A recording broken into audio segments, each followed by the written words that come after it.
Hello. Let me talk a little YouTube to you. So, pretty much anything that I talk about within this video is meaningless before the viewer clicks on it, right? And so, in order for me to spread the good word of whatever I'm thinking, I'll have to create something that the viewer is going to want to watch. And the good faith way of doing this is by creating an interesting topic and then an aligning thumbnail and title with that topic that is also interesting. It gets maybe the viewer to ask a question and spark some curiosity. But that is not the most effective way to spread the message of my good word and whatnot. The other way is, of course, clickbait.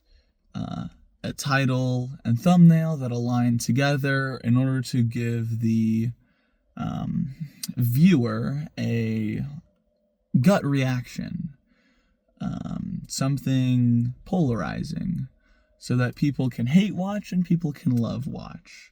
That is much more optimal. And getting that right is can be difficult, because your topic has to be something, well, actually, your topic doesn't have to be polarizing in a sense. You can talk about whatever you want in the video. It just is how you display that topic so that you can properly align the viewer to click on this YouTube video and then to instantly see like what they clicked on, and it goes into what the video is about.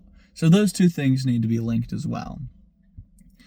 And I think that is a good recipe for getting YouTube videos that people want to, or that people will click on and then will watch, because that's what all YouTubers are seeking. Lots of clicks, lots of watch time. And having this combination of correctly displayed titles, thumbnails into proper video starts, because it's pretty common knowledge that a majority of your viewer retention goes down within the first 30 seconds of your video.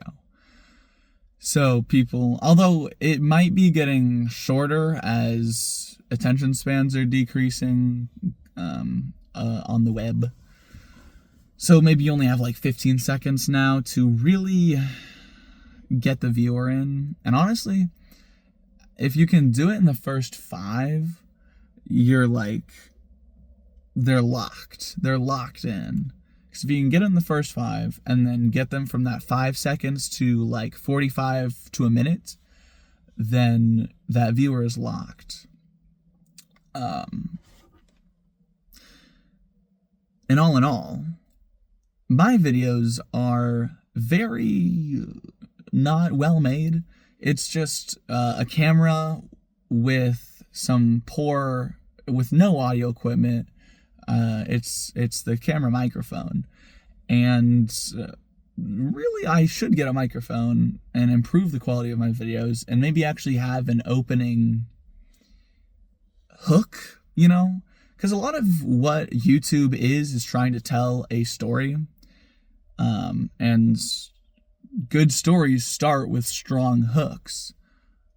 That's how a lot of authors, a lot of classic books start, is with strong hooks, or very strong world building, or not quite building, but being able to properly describe the scenario in a short amount of time, and making it an interesting one, is how something like Squid Game blows astronomically large numbers in viewers.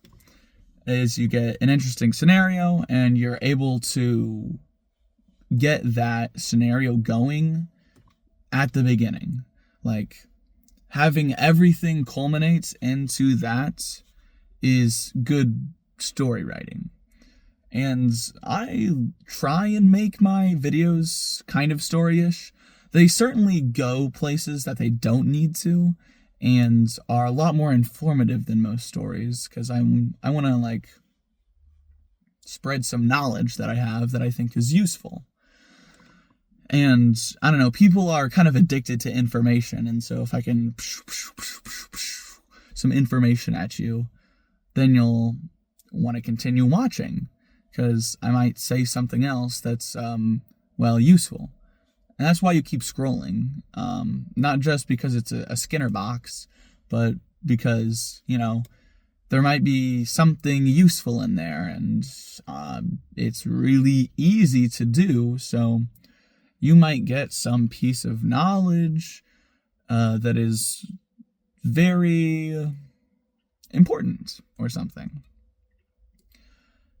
Even though it's very similar to how, like, the mind takes gambling of, like, seeking that chance of a reward, right? But I think everyone knows this by now, that, the phone is a Skinner box, and you keep scrolling because you are seeking that reward, that possibility of a reward. Did you hear that bird? Let's talk about birds for a little bit.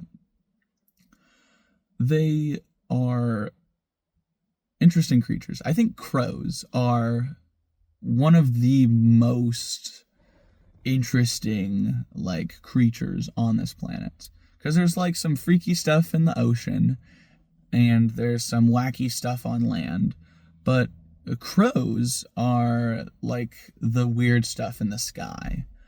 And the way that they are able, they're like pretty good at problem solving, like human beings are, is pretty admirable.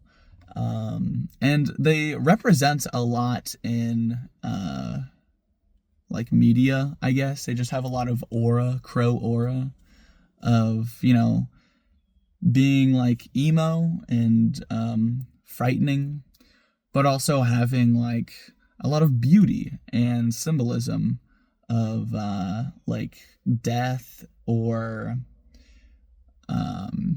intelligence, I think. Because I don't really believe that crows are conniving creatures like snakes or something.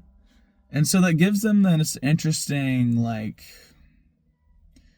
mythology of being an intelligent creature, but one that is not self-interested, maybe, or preying on your downfall. And that's probably why I think crows are the best bird. They're probably not the best bird to, like, take care of, but in the, like, mythos of, or I should say, in the zeitgeist of culture, they are pretty dope. I like crows.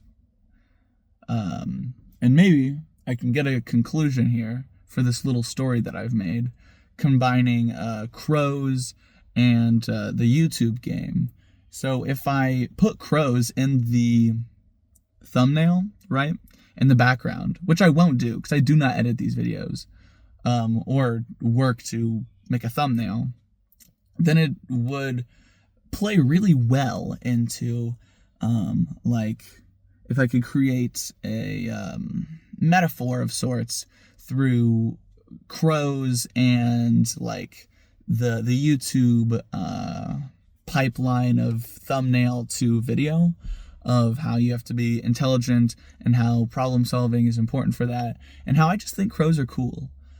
And that would be a really good conclusion, but instead I have anyways, toodles. Actually, we'll wait 4 seconds so I get that 10 minutes. Ah, there we go.